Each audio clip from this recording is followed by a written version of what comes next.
Hey guys, welcome back to this week's poll here on Comic Relief Cast. I am your host Jake. And I'm Josh, and this is What Are We Reading? Thank you, Josh. And guys, yes, we did miss last week. We do apologize. A lot of things were going on, but we are here this week. If you guys want to check it out, we've also done a cover or a review of Detective Comics. That'll be on the DC episode that's up this week. But this week is a big week for Marvel. Not that they have a lot of issues coming out, but there is one giant issue that's coming out that Marvel's really pumping out. We are excited to talk about it. But first thing we're going to get into is Major X, written and illustrated by Rob Liefeld, the man himself. Dude, you can even keep a straight face just saying it out loud. That was hard to say. Okay. But basically, Liefeld came back to doing a 6-issue thing where he's created a new character who looks like a mix of Cyclops and Deadpool and maybe a little bit of Cable. I don't know.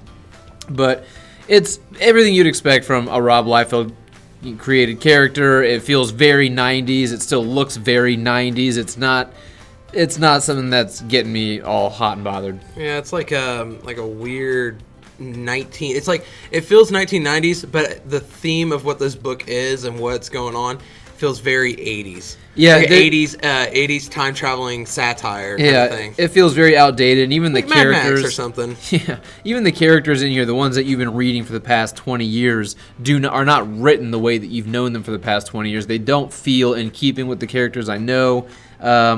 It's not something that's.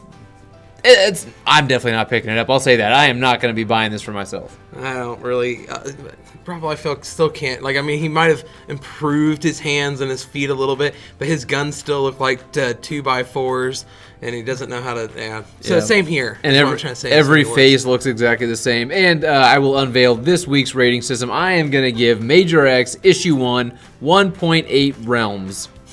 God damn it. I'm the same. 1.8 realms. All right, moving on to Marvel Team Up featuring Spider-Man and Ms. Marvel, written by Eve Ewing, and the artist is Joey Vasquez. And this is kind of an interesting little book in the sense that it's got a gimmick, right? It's got a little shtick to it. You can read either end of the book first and then flip it over upside down and read the other end. So you can read this book from Ms. Marvel's point of view, or you can read this book from Spider-Man's point of view, and they meet up in the middle and blah, blah, blah, blah, blah. Kind of a cool little shtick. It's interesting. My takeaway, Eve Ewing is not very good at writing Peter Parker. She's fine at writing Kamala Khan, but this book does feel a little bit like a gimmick, and also I feel a little cheated that I'm getting the same story from two different points of view for a full-price comic book. Well, I mean, I think that's kind of, you're doubling your money a little bit. Sure. But it widens out your perspective of what you're reading. There's a lot of recycled dialogue. Yeah, there is some recycled dialogue. And I think that Eve Ewing is not that good at writing Spider-Man, but she is definitely trying. And there's, you just tell it she's not used to writing Spider-Man. She's definitely not. I do like her writing Ironheart, though. Yeah. But I mean, I think this was a cute comic, and it's a fun kind of gimmick that we have seen before. But this is definitely a book that you would probably want to pick up for your kids. Yeah, kids will love this book. I mean, I think it's fun. It's a little interactive with the whole flipping onto the other side. It's a little Freaky Friday. Yeah, a little Freaky Friday kind of feel. I mean, I think this is definitely a good book to pick up for your kids. Sure, and I'm going to go ahead and give that book 2.3 realms. It's fine. It's just not something that... I'm a little above you. I'm at 2.5. I like it when you can get a book that can kind of go for a different person. Sure, why not? All right, I'm going to go on to The Punisher by Matt Rosenberg and Kudransky. It's issue 10. It's just more the same of the Punisher stuff. He's just taking out guys from Zemo's Hydra that's left over in Bagalia, and it does feel like it's getting a little bit monotonous now. It's just like, okay, Punisher, time to just go on and take Zemo head on. There are some really funny moments with Zemo, and whenever you bring Jigsaw and Punisher face to face, it's always going to be a good time. With that, I'm going to give this book 2.85 realms. I read Cosmic Ghost Rider Destroys Marvel History #2 by Paul Scheer, Nick Giovanni, whatever, and Todd Knock. Is that how you say his last name? Yeah. This one kind of deals more. The last one dealt a lot with Fantastic Four. This one deals with him kind of going through the story of Spider-Man. I feel about the same way that I feel about the first one. It's just kind of nice to take a break from reading something that's following a kind of serious storyline. I am intrigued to see where everything around him destroying the history is going to go. But I mean, I still enjoyed the book. I still think it's good. It's not my favorite read by far. I give it probably a solid 2.9. I'll give it 3 realms. Okay. Moving on to Avengers No Road Home issue 8 by Al Ewing, Jim Zub, Mark Waid, Carlo Barbieri, and Jesus Arbutov. And I will say right off the bat that I do miss the artist on the first few issues, because this one I wasn't feeling the panel art as much in this one as I was the past Still good few. panel art. It's good, but it's I just did not like as good as the first penciler. right, and I really like the way that the exaggerated features on Nick's looked really good on that. But you know what? I think you kind of said it best. If you're not a fan of Hercules after reading this book, then something's wrong with you. I'm a big fan of Hercules. I always love when this character gets a lot of love. He doesn't get a lot of love in Marvel lately. But also, if you're a fan of Al Ewing's Immortal Hulk, you get plenty of good stuff in there. And every other character gets some good stuff. Conan, he does feel a little relegated to a side character right now, but I do think in the next 2 issues, he's going to have some really great moments. You finally got your Conan and Hercules. Yeah, but not full force yet. Not full force yet. Yeah, this is definitely the one thing I do like about this is your obsession with Hercules. I love Greek mythology. But I do I got done reading this. I was like, damn, I'm a Hercules fan. I like this character. And then also, if you've been reading this because of the Al Ewing and the Immortal Hulk stuff, this is definitely the issue that's going to be like, this was what the payoff was for, because you get a lot of Immortal Hulk in this too. And you know what? I actually realized this book, it made me realize that what Al Ewing is doing with Immortal Hulk is the exact opposite of Superman. Where Superman get his powers from? The sun. Where does Immortal Hulk get his powers from? The darkness. I love that kind of contrast. I just thought it was cool. Yeah. Okay. And I mean, I agree. It's just, it didn't occur to me until I read this book. Say what you need to say. Hey, we're always talking about who would win a fight, Hulk or Superman. Now we're like, oh, the two polar opposite forces give them their power. I think it's cool. Well, with this new outlook on Immortal Hulk, what would you give this book a I'm going to give this issue a 3.1 Realms. I give it 3.2. It's still a solid series, especially for a weekly title with a bunch of writers on it. Absolutely. All right, moving on. We saw how badly that can fail. Yes. Moving on to Captain America, number 9 by Ta-Nehisi Coates and Adam Kubert. Right off the bat for me, Adam Kubert doing the art was a big detractor. I really miss Lionel Francis Yu on this book. It really added a bit of gravitas to this book. This is definitely not the best offering from this run so far by Coates. Can't go wrong with an Alex Ross cover. He's doing all the covers. They're great. If for anything, get Captain America for these great covers. But this is kind of cool. It's kind of, I feel like it's retreading some of the same material, but all in all, fine book. I'm looking forward to how this next little arc wraps itself up. I'm going to give this one a 2.75 Realms. I read Amazing Spider-Man 18.8U Hunted. This issue, I was a little skeptical on because Gibbons on the cover, so Gibbons going to be in the book. And let me tell you, Nick Spencer, with this Hunted event, I am so excited. It's so good. And I don't really care for Gibbon all that much, but this is like a really touching issue. Surprisingly touching. It really hit me in the heartstrings a little bit. So I'm going to give this one a 3.5 Realms.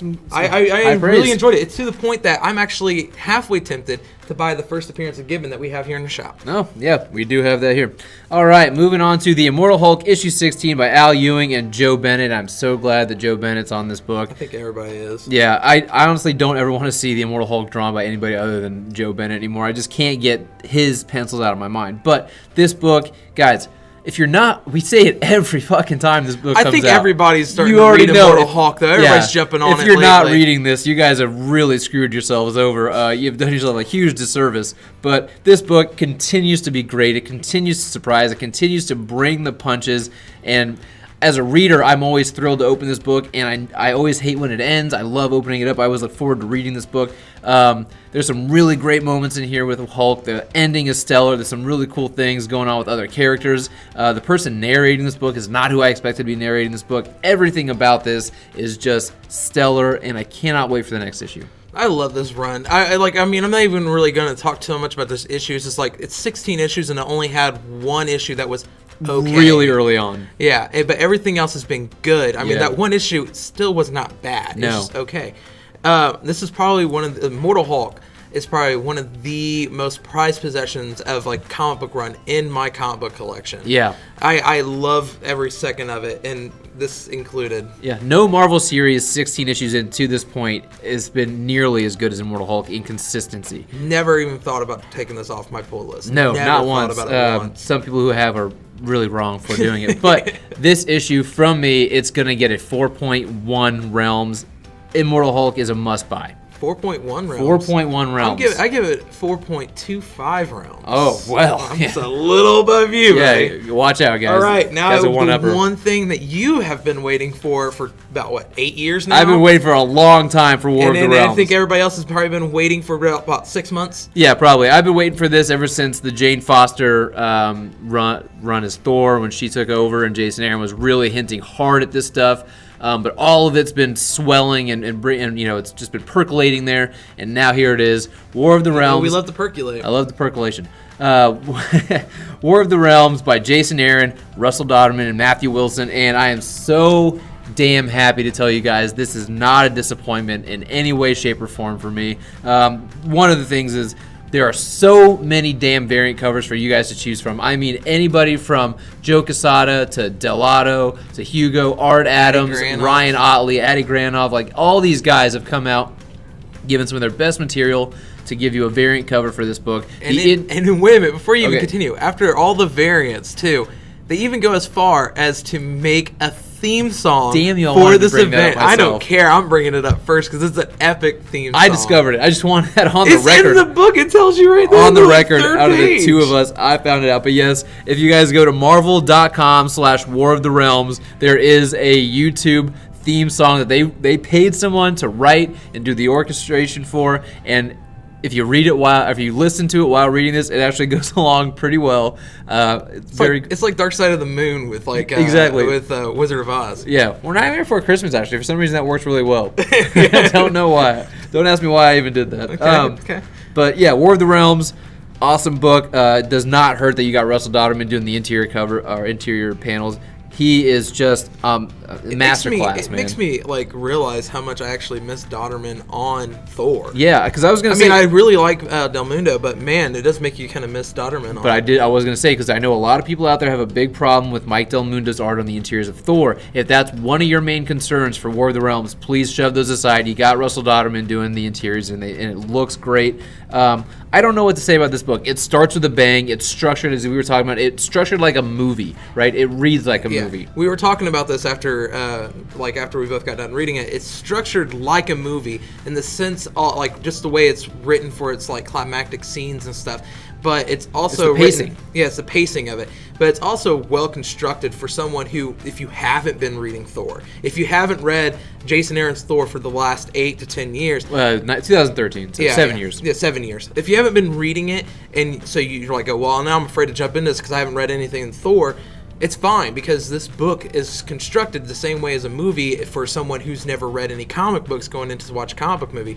It's constructed for you to be able to understand everything that's going on and keep you entertained at the same time. It's actually written very well, planned out wise. He definitely organized it. Yeah, he's done a great job. And if you haven't been reading anything, guys, don't worry. Marvel, they understand. They know not everybody's reading Thor. Not everybody's going to be reading the tie-ins. They know that this is a big event, and not everybody's been reading all the stuff to lead up to it. So they do a good job of kind of, for lack of a better term, lubricating you into being able to read in this, where you don't need percolating and lubricating. There you Jesus, go. Man. Yeah. But you don't need to have read and carry all this knowledge and baggage with you. You can pick this issue up, and you can kind of glean, all the information you might need, at least surface level wise, to understand what's happening in this book. And what's great too is Jason Aaron he utilizes Spider-Man, I think, really well in this book. Everybody knows Spider-Man, so when you jump in and Spider-Man is kind of your protagonist, he's your introduction to the actual event, kind of in a way here on Earth. Yeah, he's your point of view character. So when he comes in, you can follow along. Yeah, they're going to be throwing out some stuff that may have happened just as a reference, but it's not something that you like, oh crap, if I don't know this and I can't read the rest of the story. It's just kind of peripheral. It's a little bit of a bonus for people who have been reading this, but all in all, this book is absolutely fantastic. Now, after reading it, how many covers are you getting now? I don't know. I want to make sure we've got plenty for all of our customers. There are a few I do have my eye on. I cannot lie about that. But as he looks at the Delato when he says all this. Yes, I did. But I have already picked up 3 for myself, being the Russell Dodderman wraparound, the Art Adams wraparound, and for my girlfriend, I got the Frank Cho one with Hela, Captain Marvel, and Sif on it. But dude, this book is so good, and as I was telling you while we were reading it, I would love to see what Jason Aaron can do, even with a little mini series of Spider-Man. I think the way he writes Spider-Man's quippy dialogue and jokes is absolutely hilarious. I think it's I think it's good. It's it's good. You were just whelmed. I mean, I wasn't overwhelmed. Yeah, I was whelmed. It's good. It definitely is good. I think that I like him writing Spider-Man for stuff like this. Right. There's other people I've seen write Spider-Man that I would definitely pick over him, though. Okay, well, here's another thing, though. Too. Jason Aaron does a really good job of writing these characters the way they should be written. They were like, if you read Cap, he doesn't read like Spider-Man. Yeah. Spider-Man does not read like Freya. Freya does not read like Sif. No, he's good at reading. He's good at writing for multiple characters. That makes it perfect for this event, especially for a guy. I mean, yes, he has done events here and there, but I mean, most of his work has always been Thor, anything Thor related. Very much so. And so for a guy who's been in that world, which is a very different world than Midgard, like for him to kind of jump back into that, it's kind of like, okay. Yeah. I mean, he's wrote other stuff, but usually his stuff is really out there and very mythological and telling a huge tale, and going all the way down to Spider-Man, which is really at home. Well, and Punisher. And it reminds Punisher. He wrote that fantastic Punisher Max series, Kingpin, Bullseye, Homeless, all that stuff. So, he had to give Frank a little time to shine. But, man, this book, not only is it written well, but it is drawn well. Everything looks fantastic in this book. If you guys can't tell, we really like this book. I think we've been talking about it for at least 3 to 4 minutes now. Yeah, so anyways, I think what we're going to do now is tell you guys you need to be picking up War of the Realms. I think It's the event of like the next 5 years. Yes, Marvel hasn't had an event this big since at least Secret Wars of 2015. So if you guys are looking for something big, fun, bombastic, something that everybody in the comic book community is going to be talking about. Absolutely. And guys, there are a couple deaths in this book. I won't tell you who it is, but there are a couple deaths. Pretty gruesome, pretty shocking. Shocked me. Yeah,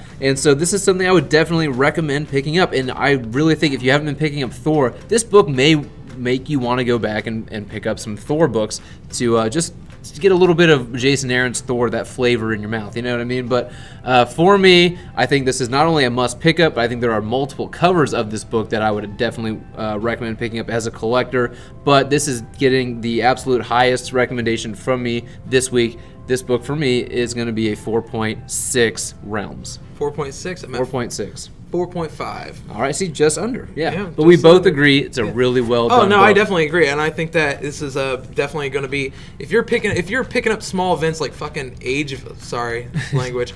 If you're picking up small events like Age of X-Man and that Uncanny Weekly title and stuff, like this is the event that you've been wanting to pick up. Right. This is definitely not all those the little letdown. events, metal, whatever. Yeah, into this the is, Spider or not Spider. What is it? What was it? Edge of Spider-Geddon. I think this is gonna be, as from what I'm seeing, is gonna be bigger than Secret Empire, maybe even Secret Wars. Yeah, Secret Wars was huge. I mean, with all the titles that it had, but this one's gonna be crossing over to all your Marvel books. Yeah, so this is a definite must pick up for me. This and Immortal Hulk are the only two from Marvel I would say do not leave your shop empty-handed. Get those two books. But that is all we've got for you guys this week. Please let us know in the comments below if you're planning on picking up War of the Realms. If you weren't, let us know if you are now because of our recommendation. And if you already have picked up War of the Realms and you've listened to this, please let us know your thoughts in the comments below. And then go ahead, hit that like button, hit that share button, share with your comic book reading friends. And of course, guys, subscribe to the channel. We're getting close to the heels of 1,000 subscribers. Help us get there. And we promise to try and be better about getting these up more regularly. But that's all we've got for you guys. Check out the DC one up on the page already. I am talked out. Yeah, you are talked out, but I'm not. So pick up War of the Realms or you're an old man and a fool.